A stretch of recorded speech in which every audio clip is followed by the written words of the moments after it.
네, 이번 영상도 법인에 대해서 얘기해 보려고 하는데요.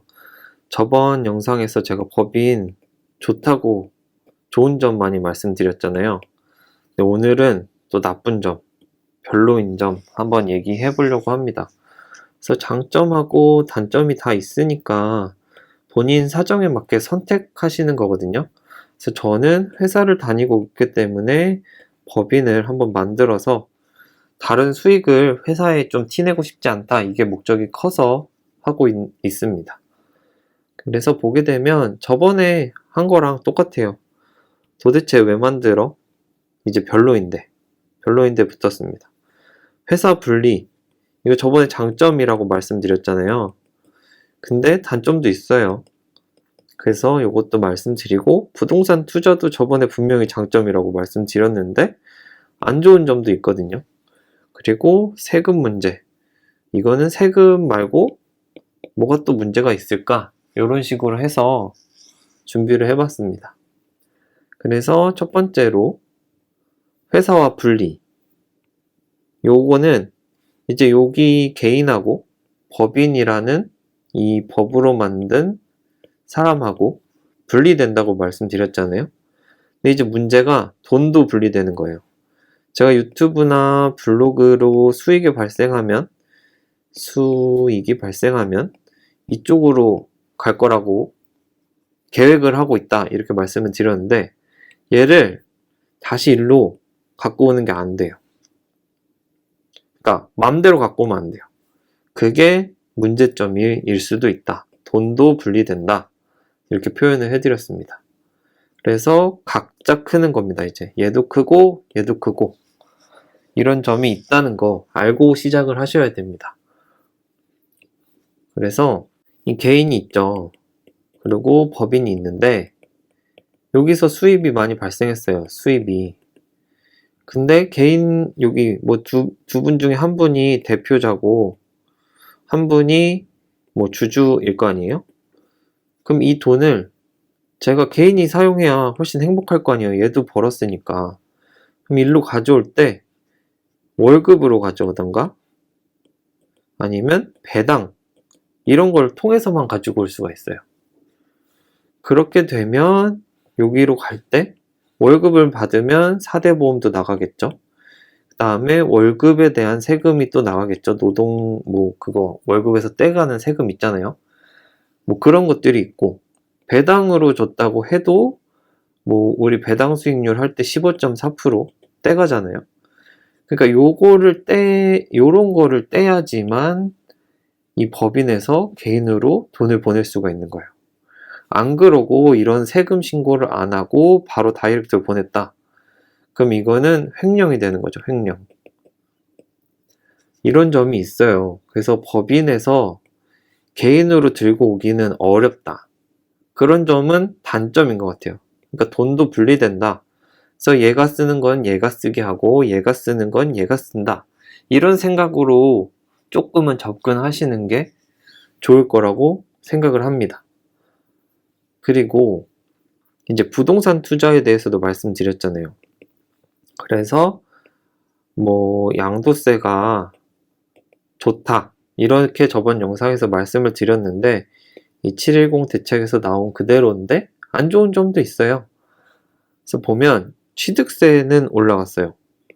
양도세, 세금 안 낸다며 제가 이렇게 설명을 드렸지만 더 내는 부분도 있습니다. 그래서 여기서 보면 개인은 뭐 1주택, 2주택, 3주택, 4주택 이어도 1에서 4% 냈었고요. 기존에는. 다음에 법인은 주택에 따라서 1에서 3% 이렇게만 냈었는데 2020년 7월 10일에 개정된 뭐 법률인지 뭔지 모르겠는데 그런 걸로는 이제 개인인 경우에 1주택은 이렇게 내고 2주택은 8% 내고 3주택부터는 12% 낸다. 취득세라는 거죠. 취득세. 그런데 법인은 한 채든 두 채든 세 채든 상관없이 12%를 낸다. 이런 법률인지 뭐 아무튼 대책이 나와서 이런 부분에서는 불리함이 있어요. 그래서 어떻게 되면 1억짜리를 샀다. 그럼 요거로 보면 1%라고 하면 100만 원 내면 되거든요, 취득세.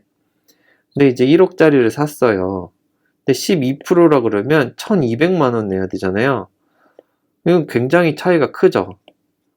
물론 1억 미만의 집은 여기서 살 때도 1점 몇 프로만 내게 돼 있습니다.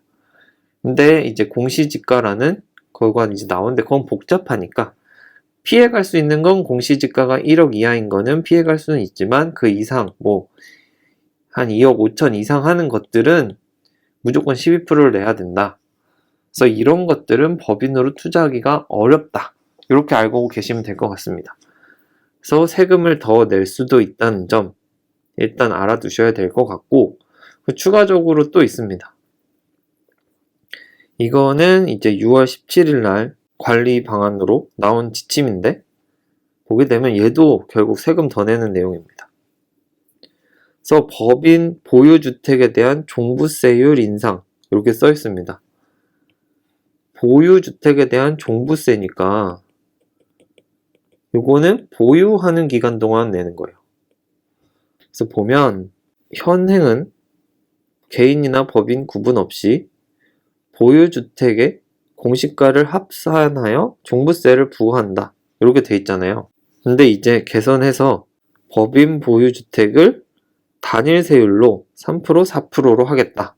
뭐 이런 식으로 나와 있어요. 그래서 2주택 이하는 3%로 하겠다. 3주택 이상은 4%로 하겠다.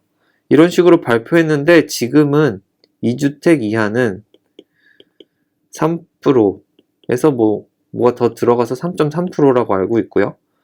그 다음에 3주택 이상은 6% 해서 6.6%로 알고 있습니다.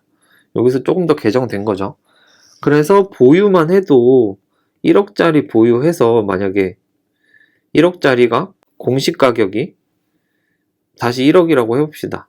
그럼 이거에 3%를 매년 내야 되는 거예요. 한 채일 때. 만약에 1억짜리가 세 채 있어요. 그래서 3억이고 공시지가도 3억이에요. 그럼 이거에 6%를 내야 되니까 얼마죠? 1,800만 원 정도 되는 건가요? 그러니까 오랫동안 가지고 있을 수는 없는 것 같아요. 부동산을 매매하더라도. 왜냐하면 종부세가 많이 드니까. 여기서 보면 바로 제가 1억짜리는 1억으로 계산해서 공시지가를 매겼잖아요. 원래는 이 6억 원 혹은 9억 원 이렇게 공제를 해줘서 개인들은 종부세를 내지 않아요. 9억짜리 주택이 있으면 개인은 빼기 9억을 해주기 때문에 영원으로 종부세는 안 내거든요. 근데 이제 법인 하지 말라는 거예요. 법인은 공제하는 거 없앤다. 그래서 9억이면 그대로 9억 내라. 이런 소리입니다. 뭐 원래는 6억이었으니까 6억이면 0원이었는데 6억이면 이제 6억에 대해서 3.3% 내라. 이런 소리입니다. 그래서 굉장히 높은 금액의 부동산은 가지고 있기가 굉장히 어려워진 건 사실입니다. 그리고 이전에 개인의 양도세가 단기로 매매할 때, 단기라는 건 2년 이하거든요. 올라간다. 그래서 법인이 유리한 게 있다. 그랬는데 이 유리함도 깎았습니다. 그래서 보면 주택 양도시 추가세율 인상. 그래서 원래 법인의 주택을 양도차익하는 경우에는 법인세율에다가 10%를 추가 적용했습니다. 그랬는데 이제 개선하면 추가세율을 20%로 하겠다. 이렇게 바뀌었습니다. 그래서 개인은 저번에 말씀드린 거는 뭐 1년 이하는 70%, 2년 이하는 60% 내겠다. 그랬는데 이제 법인은 법인세율이 보통 2억 이하면 10%거든요. 이 10%에 플러스 20% 하겠다. 그래도 어떻게 보면 얘보단 좀 작잖아요. 그래서 아직까지 이 부분에 대해서는 조금은 영향이 있다. 근데 기존에는 이 플러스도 10%였다. 이렇게만 알고 계시면 되겠습니다. 그래서 저는 이 차액 정도 생각하고 한번 부동산 투자를 해봐도 되지 않을까 라는 생각을 가지고 있습니다. 그리고 이제 저번에 말씀드린 세금 문제 때문에 법인 한다더니 앱 문제에서는 비용이 드는 게 문제가 있습니다. 법인세라는 게 이제 돈을 벌고 수익에서 사용 금액을 빼고 이제 뭐 2억 이하면 10%, 2억 이상이면 몇 억까지는 저도 잘 모르겠어요. 20% 이렇게 번다고 세금을 낸다고 돼 있습니다. 그래서 보통 요거 정도로 생각하고 법인세가 좋다. 그리고 사용 금액에 대해서는 세금을 내지 않고 쓰는 거니까 좋지 않겠냐라는 의미로 말씀을 드렸는데, 이걸 이제 법인을 계속 운영하려고 하다 보면 일단 법인을 만드는데 돈이 듭니다. 뭐 자본금도 있어야 되고 돈만 있으면 돼요. 결국 돈이 있으면 되는데 어쨌든 돈이 들어가는 거죠. 다른 사람한테. 아니면은 법인을 설립하는데 뭐 수수료 같은 데로 나가니까. 뭐 요런 점이 일단은 있습니다. 돈이 들어갑니다. 법인 설립하는데. 그래서 등록 비용도 어차피 뭐 뭘 하나 하더라도 취득세를 내는 것처럼 등록하는데도 돈이 들어가죠. 그래서 요런 거는 초기에 한 번 들어가는 겁니다. 근데 이제 세무 비용 같은 경우는 계속 들어가는 거죠. 아까 처음에 말씀드린 뭐 개인으로 가져오려면 월급이나 배당을 받아야 된다. 이렇게 말씀을 드렸는데, 이런 거 줄 때마다 이제 법인에서 어떻게 통장이 어떻게 관리되고 있다. 이런 걸 다 세무 처리를 해야 되거든요. 이거를 개인이 하셔도 돼요. 개인이 세무 처리를 하셔도 되는데, 이게 실수가 나면 법인에서는 꽤 큰 문제가 될 수가 있어서 이런 거는 세무사한테 맡기고 기장이라는 거를 받습니다.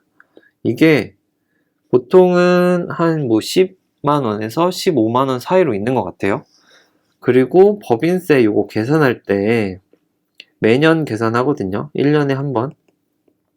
요때는 요 세무 기장에서 뭐 더 추가적으로 들어가는 부분이 있어서 한 1년에 한 200만 원 정도는 요 세무 비용으로 소요된다. 요렇게 생각을 하시고 200만 원 이상 벌어야 이제 효과가 있고 이 법인이 점점 커간다. 이렇게 생각하시면 될 것 같아요. 그래서 이거가 자신이 없으면 안 세우는 게 맞을 수도 있겠다. 이런 내용입니다. 그래서 결과적으로는 법인이 좋은 점도 있고 나쁜 점도 있죠. 그래서 저는 좋은 점을 더 좋게 봐서 법인을 세우겠다. 이렇게 말씀을 드리고 있는 거고, 이 나쁜 점이 더 커 보이시는 분들은 법인을 세우지 않으시는 게 좋습니다. 그래서 뭐 저는 회사를 다니고 있기 때문에 개인 사업자를 낼 수 없거든요. 그래서 이 개인 사업자하고도 법인하고 또 장단점이 다르기 때문에 뭐 만약에 프리랜서나 아니면 사업을 개인으로 진행하고 계시는 분들은 요 장단점을 또 활용하셔서 진행을 하시면 될 것 같습니다. 그래서 저는 와이프를 꼬실 때 장점을 부각시키고 단점은 굉장히 조그맣게 말해서 일단은 세울 거는 같습니다. 네, 오늘 영상은 여기까지 하도록 하겠습니다. 감사합니다.